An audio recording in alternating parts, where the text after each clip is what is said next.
은혜 받는 소중한 시간 되게 하옵소서. 감사드리며 예수님의 이름으로 기도드려옵나이다. 아멘.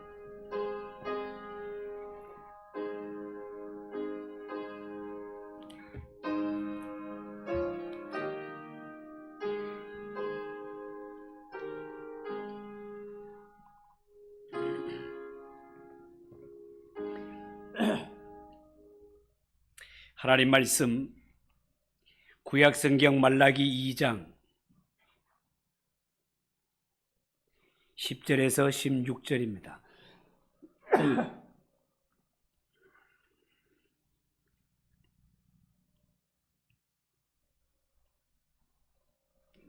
말라기 2장 10절에서 16절까지 한 절씩 교독합시다. 우리는 한 아버지를 가지지 아니하였느냐? 한 하나님께서 지으신 바가 아니냐? 어찌하여 우리 각 사람이 자기 형제에게 거짓을 행하여 우리 조상들의 언약을 욕되게 하느냐?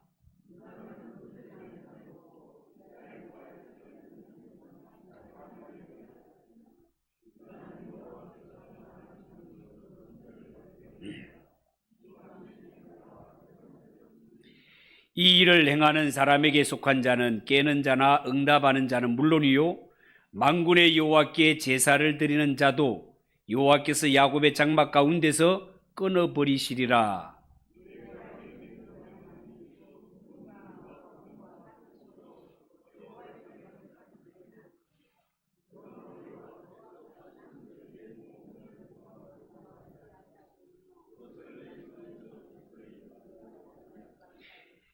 너희는 이르기를 어찌 됨이니까 하는도다. 이는 너와 네가 어려서 맞이한 아내 사이에 여호와께서 증인이 되시기 때문이라.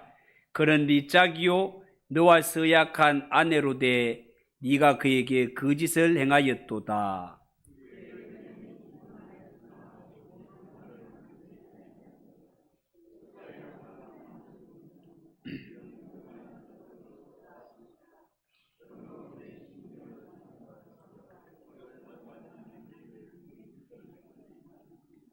(16절) 같이 읽읍시다. 이스라엘의 하나님 여호와가 이르노니 나는 이혼하는 것과 옷으로 학대를 가리는 자를 미워하노라. 만군의 여호와의 말이니라. 그러므로 너희 심령을 삼가 지켜 거짓을 행하지 말지니라. 아멘. 우리 한번 기도하겠습니다. 하나님 아버지, 은혜를 감사합니다. 우리가 무엇이간데 예수님 이 땅에 오셔서 보혈을 흘려주시고 그 피공로로 말미암아 우리가 죄 사함 받고 하나님의 자녀가 되어 하나님을 아빠 아버지라 부르며 살 수 있도록 은혜 주심을 감사합니다. 언제나 예수님의 십자가 앞에 겸손한 마음을 주시고 살아가면서 예수님의 피를 귀하게 여기며 예수님의 십자가를 자랑하며 살아가는 주의 성도들이 되게 하옵소서. 부족한 자가 말씀을 들고 서사오니 장중에 붙들어 주시고 모두가 말씀 앞에 겸손한 마음을 주셔서 피차의 은혜 받는 복된 시간이 되게 하옵소서. 예수님의 이름으로 기도하옵나이다. 아멘. 자, 오늘 읽은 이 말씀을 가지고 언약을 욕되게 하느냐, 언약을 욕되게 하느냐, 그런 제목으로 말씀을 전하겠습니다. 여러분, 지금 우리가 살펴보고 있는 이 말라기 성경은 예수님이 오시기 430여 년 전에 기록된 마지막 선지서 혹은 예언서가 되겠습니다. 여러분, 말라기 시대의 문제점은 이스라엘 백성들이 하나님의 선민이라 하면서, 하나님이 택하신 선민이라 하면서 날 택해 주신 하나님의 은혜에 감사할 줄 몰랐다는 것입니다. 세상의 수많은 족속들 이스라엘과 비교하면 숫자도 훨씬 많고 강성한 이러한 나라들이 많이 있었지만 그 가운데 하나님이 특별히 그들을 사랑해서 언약 백성으로 택해 주셨거늘 그 하나님에 대해서 이스라엘 백성들이 감사할 줄 몰랐다. 감사하는 마음이 없었다. 참 안타까운 일이 아닐 수 없죠. 자, 그런데 어쩌면 오늘날도 이 세상 사람들은 하나님께서 이 세상의 수많은 사람들 가운데 누군가를 택하여서 구원했다는 이 택함의 진리를 좋아하는가 하면 좋아하지 않고 싫어하는 무리들이 많이 있습니다. 왜 하나님은 어떤 사람은 택하고 어떤 사람은 안 택하노?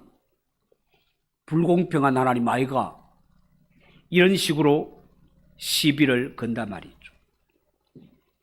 하나님께 택함을 받아서 구원을 받았다는 것, 하나님의 은혜로 제사함 받고 구원함을 얻었다는 것을 인간들은 본능적으로 싫어합니다. 인간은 누군가에 의해서 도움으로 구원받는 것보다가 내 능력, 내 노력, 인간의 행위로 구원 얻은 것을 훨씬 더 실감나게 여기고 훨씬 자랑스럽게 여긴단 말이에요. 여러분, 이런 생각은 말라기 선지자가 활동했던 시대 이스라엘 백성들이 안고 있었던 문제이기도 했습니다. 하나님 앞에 구원에 대한 감사도 알지 못하고 선민이라는 이 사실에 감사할 줄 몰랐던 이 이스라엘 백성들, 그 결과 그들에게는 두 가지가 오염되고 말았습니다. 더럽혀지고 말았단 말이에요. 뭐가 오염되었는가? 첫째는요, 하나님께 드리는 제사, 요즘으로 말하면 예배가 오염되고 말았습니다. 여러분, 말라기 1장을 쭉 보았습니다마는 이스라엘 백성들은 하나님께 제사를 드리고 제물을 드릴 때는 반드시 흠없고 깨끗한 제물, 하나님이 정하시고 말씀하신 대로 제물을 드려야 했건만 뚜껑을 열고 보았을 때 그들은 좋은 것은 자기 자신들이 취하고 병들고 눈멀고 절고 온전치 못한 제물을 가지고 와서 하나님께 드렸다. 성경은 그렇게 말했습니다. 이렇게 되었을 때 하나님께서는 그런 제물들을 받지 않겠다고 거절하셨고, 거절을 할 정도가 아니라 하나님의 선민이면서도 하나님의 선민임을 감사할 줄 모르고 하나님께 제사를 더럽힌 이러한 자들이 올라올 때 하나님은 선지자를 통하여서 뭐라고 말씀했는가 하면 차라리 성전문을 닫았으면 좋겠다 라고 표현했던 것을 성경을 통해 우리는 보았습니다. 이처럼 하나님이 이스라엘 백성들에게 제사와 제물을 받지 않으시니 이스라엘 백성들이 죄 사함을 받지 못하게 되었고, 죄 사함을 받지 못하니 그들의 마음에 평강을 누리지 못하게 되었습니다. 이것이 이스라엘 백성들이 제사를 더럽힌, 예배를 더럽힌 결과로 왔던 첫 번째 문제였습니다. 두 번째 문제는요, 하나님 앞에 제사를 오염시키고 감사할 줄 몰랐던 이스라엘 백성들, 그들은 하나님의 선민이라 하면서도 그들의 가정이 무너져 갔습니다. 10절을 한번 보십시오. 10절. 우리는 한 아버지를 가지지 아니하였느냐? 한 하나님께서 지으신 바가 아니냐? 어찌하여 우리 각 사람이 자기 형제에게 거짓을 행하여 우리 조상들의 언약을 욕되게 하느냐? 그렇게 말했습니다. 여러분, 사실 제가 읽어드린 이 10절 말씀은요, 오늘날 자유주의 신학자들이 아주 즐겨 사용하는 그러한 말씀이기도 합니다. 자유주의 신학자들의 사상을 한마디로 요약하면 하나님은 모든 사람들의 아버지이시고 모든 사람은 서로 형제이다, 그런 생각을 가지고 있습니다. 얼핏 생각하면 얼마나 매력적인 이론입니까? 그런데 우리는 성경 말씀이 우리의 표준이니, 성경은 이 세상 모든 사람의 아버지가 하나님이라고 그렇게 말하고 있을까라고 할 때 그렇지 않습니다. 하나님은 모든 인간에게 아버지가 되는 것이 아닙니다. 하나님이 아버지라고, 하나님을 아버지라고 부르는 자 누구에게만 허락했는가 하면 하나님이 은혜를 베푸셔서 하나님이 보내신 독생자 예수 그리스도를 내 구주로 모셔드리는 자, 그 예수를 믿고 마음속에 성령님이 오신 자, 그들에게만 하나님은 아버지가 되십니다. 그래서 하나님을 아버지라 부르는 것은 성령이 아니고서는 할 수 없다고 성경은 말하고 있죠. 요한복음 8장 44절에 보면 이런 말씀이 있어요. 너희는 너희 아비 마귀에게 났으니 너희 아비의 욕심대로 너희도 행하고자 하느니라. 그는 처음부터 살인한 자요 진리가 그 속에 없으므로 진리에 서지 못하고 거짓을 말할 때마다 제 것으로 말하나니 이는 그가 거짓말장이요 거짓의 아비가 되었음이니라. 그렇게 말했습니다. 이 말씀에 의하면 이 땅에는 하나님을 아빠 아버지라 부르는 하나님의 자녀들이 있는가 하면 마귀를 아버지라 부르는 마귀의 자식들도 이 세상에는 분명히 있음을 우리에게 말하고 있습니다.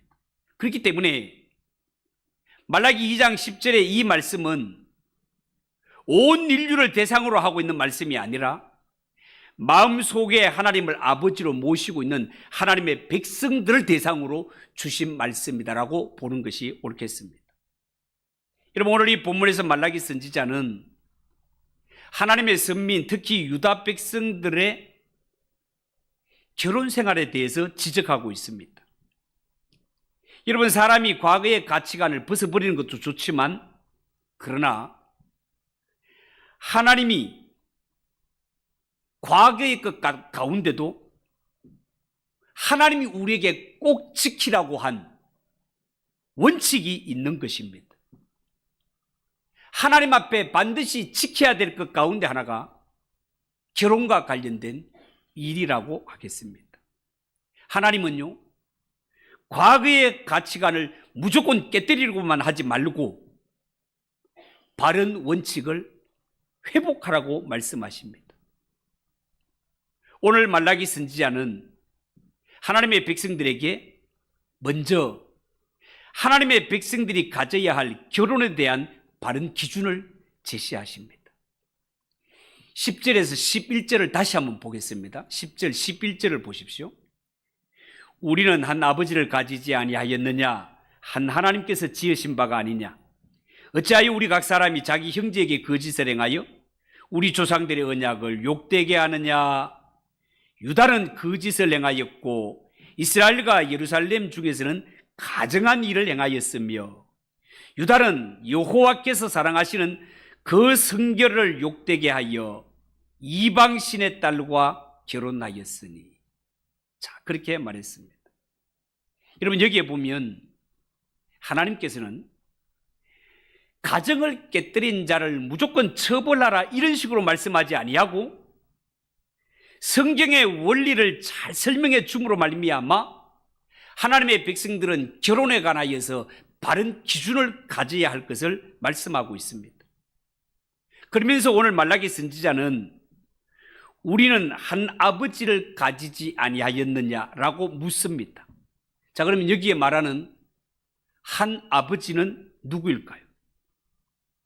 어떤 사람은 한 아버지 뒤를 이어서 한 하나님이 지으신 바가 아니냐라는 구절이 따라옴으로 말미암아 여기서 말하는 한 아버지는 하나님을 의미한다라고 해석하는 자들도 있지만 저희들은 그 해석을 취하지 않습니다. 물론 모든 인류가 하나님의 손으로 창조되었기에 하나님의 자녀이고 한 형제라고 말할 수도 있을 것입니다. 그렇지만 지금 말라기 선지자가 여기서 겨냥하고 있는 것은 다름 아닌 이방인과의 결혼 문제를 두고 언급하는 말씀입니다. 그렇기 때문에 여기에서 한 아버지는 하나님을 가리키는 것이 아니라 믿음의 아버지인 아브라함을 두고 하는 말로 보는 것이 옳을 것 같습니다. 여러분, 모든 유다 백성들은 육적으로 볼 때 아브라함의 후손일 뿐만 아니라 영적으로 보아도 아브라함의 후손들입니다. 그들은 모두가 아브라함의 믿음을 쫓는 형제요 자매들이단 말이죠. 여러분과 창세기를 오랫동안 보고 있습니다마는 아브라함이 한때 믿음이 흔들려서 하나님은 분명히 아브라함에 약속하시기를 너의 후손이 하늘의 별과 같이 바다의 모래와 같이 많게 해주겠다라고 약속하였건만 하나님의 약속은 약속이고 내 몸이 점점 늙어가고 사라가 여인으로서 기능을 점점 잃어갈 때 결정적으로 믿음이 흔들린 적이 있지 않습니까? 그래서 하나님의 약속보다가 사라의 말을 듣고 사라의 몸종 여종 하갈을 첩으로 취하여서 이스마엘이라는 아들을 낳았던 적이 있습니다. 아브라함이 본처에게서 아들이 태어나지 않았기 때문에 물론 나중에 낳았지만 나중에 이삭이 태어났을 때 분명히 이스마엘도 아브라함의 아들이 맞지만 본처의 아들이 아니기 때문에 하갈과 함께 집에서 내보내는 것에 대해서 우리는 말씀을 배운 적이 있습니다. 왜 이스마엘을 내보내는가 하면 하나님의 나라는 혈통으로 이루어지는 나라가 아니라 믿음으로 이루어지는 나라이기 때문에 그렇습니다. 아브라함은 이삭을 낳기까지도 많은 어려움을 겪었지만 성경에 보면 이삭을 결혼시키는 일에 있어서도 어려움을 겪는 것을 보게 됩니다. 왜냐하면 아브라함의 가정이 살고 있는 땅은 가나안 땅인데 쉽게 결혼을 시킬 것 같으면 가까운 데서 그냥 가나안 여자하고 이삭하고 결혼시키면 될 것 아닙니까? 그런데 성경에 보면 어떻게 해요? 가나안 여자 가운데는 아브라함의 며느리를 뽑을 수 없습니다. 하나님의 언약을 이어갈 수가 없어요. 그래서 성경에 보면 이 가나안 땅에 살고 있는 여자들은 음란해서 경건한 신부감을 찾기가 힘들었기 때문에 하루는 아브라함이 종을 불러가지고 이삭의 신부감을 구해오게 하는데 너는 이 땅의 가나안 여인 가운데서 이삭의 신부감을 찾지 말고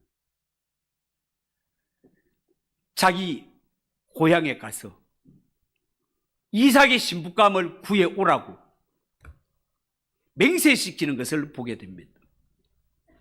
아브라함은 자기의 종을 그 손을 환도뼈 밑에 넣고 거기에 맹세하게 하는 것을 보게 됩니다.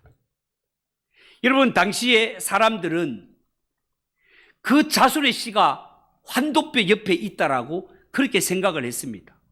그러니까 아브라함과 그 종이 맺은 언약은 아브라함의 자손에게도 유효하다라는 그런 뜻이 되겠습니다. 그러므로 아브라함의 자손들은 결혼을 할 때 절대로 육신의 정욕에 이끌려서 결혼을 하면 안 됩니다. 아무리 신부감을 구하기 어렵고 시간이 좀 걸린다 하더라도 경건한 여자를 구해서 결혼을 해야 됩니다. 그리고 경건한 가정을 세워서 경건한 후손을 이어가는 것이 언약 백성들이 해야 할 도리 가운데 하나였습니다. 자, 그런데 성경에 보면 바벨론에서 돌아온 유다 백성들, 그들의 마음속에 우리가 굳이 이스라엘 여자와 결혼할 필요가 있겠냐? 결혼에 관한 그들의 생각이 흔들리는 것을 볼 수 있습니다. 왜냐하면 바벨론에서 70년 동안 포로 생활을 하면서 거기에서 다른 민족들과 어울려 보니까 이방인 여자들 가운데도 육신의 눈으로 볼 때 아름답고 쌈박한 이러한 여자들이 많이 있더라는 거예요. 이방인 여자들 가운데도 늘씬하고 예쁘고 잘 나가는 여자들이 있는데 굳이 이스라엘 여자하고 결혼을 해야 되겠냐라고 그들은 흔들리기 시작했습니다. 여자는 뭐라 해도 이쁘고 날씬하기만 하면 돼. 이것이 이스라엘 백성들의 생각이었어요. 그래서 성경에 보면 이 유다 백성들의 남자들이 이미 정혼한 이스라엘의 여자가 있음에도 불구하고 이런 여자들을 버리고 이방 여자들과 결혼하기를 즐겼다는 것입니다. 하나님의 언약 백성이라고 하는 자들이. 여러분, 성경에 보면 이스라엘의 이방 여자들과 결혼하는 모습이 두드러지게 특징적으로 나타났던 시대로 거슬러 올라가 보면 사사시대가 그랬습니다. 그 당시의 사사들은요, 자녀들을 이방인과 결혼시키는 것을 마치 가문의 큰 성공으로 그렇게 여겼던 것 같습니다. 왜냐하면 그렇게 해야 자신들의 영향력을 외국까지 넓힐 수 있기 때문에 그랬습니다. 그리고 성경에는 공식적으로 가장 많은 이방 여자들과 결혼한 사람은 솔로몬 왕이었습니다. 여러분, 구약 성경에 아가서 있죠, 아가서. 이 아가서에 보면 이스라엘 백성들이 가장 이상적으로 여겼던 왕비상이 거기에 나옵니다. 술람미 여인이죠. 여러분, 성경에 보면 술람미 여인, 얼굴 피부도 검고 거칠지만 그러나 지혜롭고 믿음이 깊은 술람미 여인이야말로 이스라엘의 이상적인 왕비상으로 제시하고 있습니다. 그런데 솔로몬은요, 정략적으로 당시의 최고의 강대국인 애굽 땅 바로의 공주를 왕비로 맞아들이는 것을 보게 됩니다. 뿐만 아니라 그 후에도 솔로몬은 계속해서 외국의 많은 공주들과 정략 결혼을 하는 것을 보게 됩니다. 우리가 이 성경을 보면 이 이스라엘의 남자들이 이방 여자들과 결혼을 하면서 한 가지 발견하게 되는 사실이 있었습니다. 그게 뭔가 하면 이방 여자들에게는 이스라엘 여자들에게 없는 것, 이것이 이방 여자들에게 있더라는 거예요. 이스라엘 여자들에게 잘 없는 것이 이방인 여자들에게 뭐가 있었는가? 육체의 아름다움이 그들에게 있더라는 것입니다. 하나님의 언약을 이어가는 이스라엘 땅의 여자들의 미덕은 하나님이 이 백성에게 주신 약속을 알고 하나님의 말씀을 깊이 알고 하나님이 주신 말씀과 지혜로 무장하는 것이 믿는 자의 갖추어야 할 미덕인데, 하나님 앞에 경건한 이러한 여성들은 외모는 평범하게 생겼다 하더라도 이들은 입만 열면 하나님의 말씀이 쭉 나오고 이 하나님의 약속을 붙들고 살아가는 삶이 그들에게 아름다운 미덕이었단 말이죠. 그런데 하나님을 알지 못하는 이방 여자들, 이들은 이스라엘 여인들과는 다르게 하나님의 약속이고 하나님의 말씀에는 완전히 무지한데 육체적으로는 너무너무 아름답고 너무너무 이쁜 이런 것들을 갖추고 있더라는 것입니다. 여러분, 처음에 정략적으로 이방 공주들과 결혼했던 솔로몬, 이 솔로몬도 이방인의 아름다움에 점점 빠져들게 됩니다. 나중에는 그 지혜로운 솔로몬 왕도 적극적으로 이제는 이방 여자를 사랑하는 데까지 이르게 됩니다. 그 다음으로 찾아오는 단계가 뭐였습니까? 자신은 점점 늙어가는데 젊은 이방인 여자들에게 마음을 사로잡으려고 하다 보니까 그 젊은 이방 여자들에게 점점 비굴한 모습을 갖추게 됩니다. 이 젊은 이방 여자들에게 사랑을 구걸하기 위해서 이방인들이 가진 신앙을 인정해주고 인정할 뿐만이 아니라 그들이 섬기는 귀신의 산당까지 지어주면서 그들을 따라다니면서 산당에서 이방신에게 제사까지 함께 드리는 이런 짓을 저지르고 말았습니다. 바벨론 포로에서 돌아온 유다 백성들도 그러했습니다. 그들은 이방 여자들의 육체의 아름다움에 빠져서 이스라엘의 여자들, 하나님의 약속과 말씀으로 무장되어 있는 이런 여자들을 버리고 이방 여인들과 결혼하기를 좋아했다, 그 말입니다. 여러분, 하나님 앞에는 어쩌면 두 종류의 인간이 있습니다. 하나는 육체의 정욕을 위해 살아가는 사람들입니다. 이들은요, 육체의 쾌락이라면 얼마든지 이혼을 할 수도 있고 혼외 정사도 할 수 있는 사람들입니다. 그러나 성경은 분명히 말합니다. 그런 사람을 가리켜서 부정한 자, 하나님의 나라에 합당치 않은 자, 이렇게 말을 합니다. 그들과 다른 한 부류가 또 있습니다. 그들은 자기의 정욕을 십자가에 못 박은 사람들입니다. 하나님은 이들을 가리켜서 거룩한 백성, 경건한 백성이라고 부르십니다. 하나님이 죄악이 가능한 이 세상을 곧장 멸망시키지 않으시고 지켜주시는 것은 바로 이러한 경건한 백성이 있기 때문이고, 이러한 사회를 위해 기도하는 자들이 있기 때문에 심판을 유보하고 계시는 것입니다.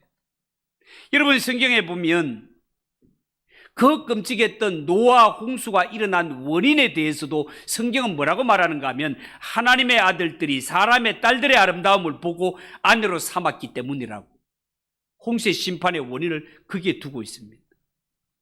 여기에 하나님의 아들들은 하늘의 천사가 아니라 하늘의 천사가 사람과 결혼했다라고 주장하는 단체들도 있습니다.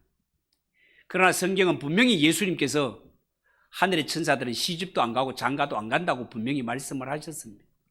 그래서 이 하나님의 아들들은 그 어려움 가운데서도 믿음을 지키는 세세 후손들, 믿음을 지키는 경건한 후손들을 하나님의 아들들이라 불렀습니다. 그런데 이들이 사람의 육체의 아름다움을 보고 육체를 따라 결혼을 하기 시작했다는 것입니다.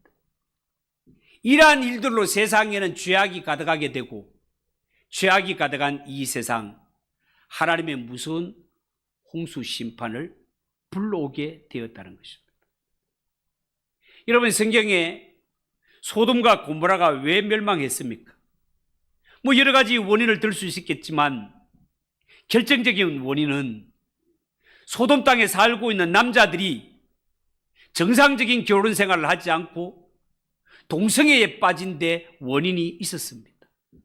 이처럼 노아 시대도 마찬가지고 소돔과 고모라도 마찬가지고 심판받기 직전에 찾아오는 이러한 죄악의 모습이 성적 타락이 찾아오는 것을 성경을 통해 우리는 볼 수 있다, 그 말입니다.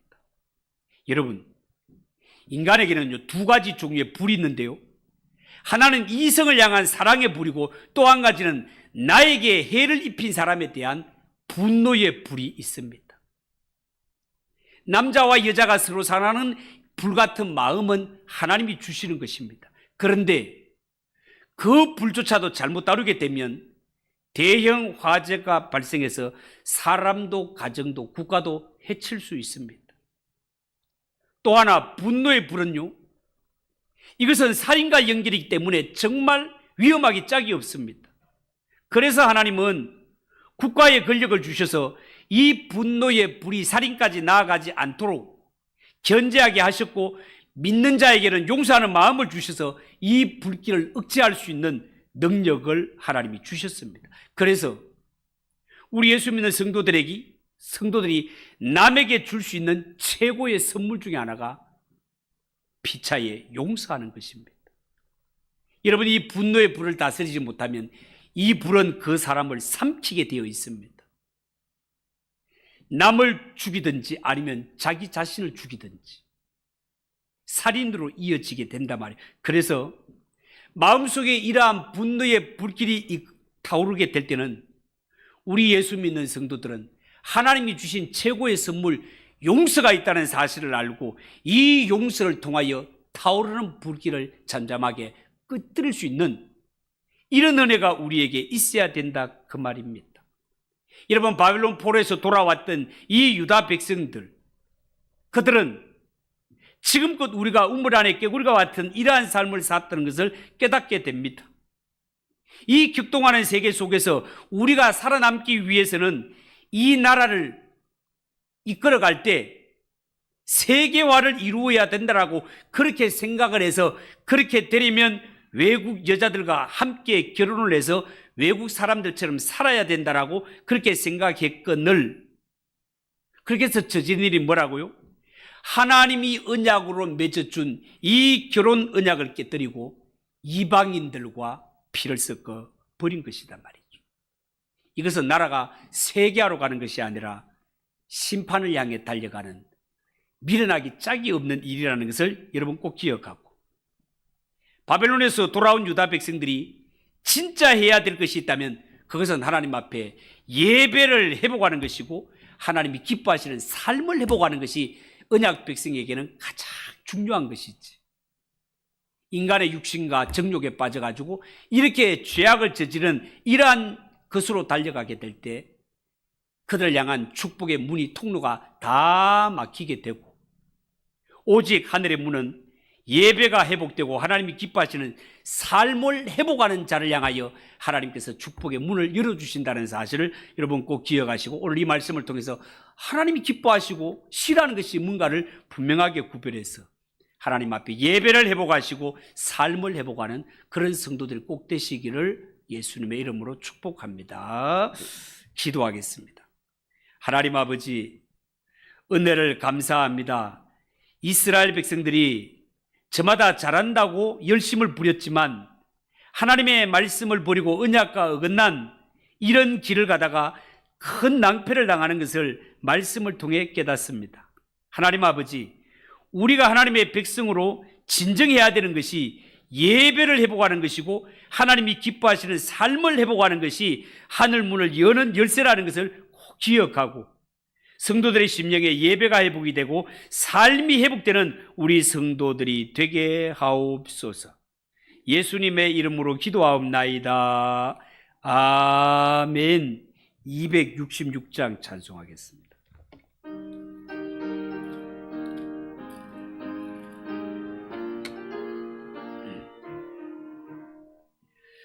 주의 피로 이룬 샘물 참 깊고 넓도다. 구원하는 크신 능력 다 찬송할지라. 찬송하세 주의 보혈 그 샘에 지금 나가.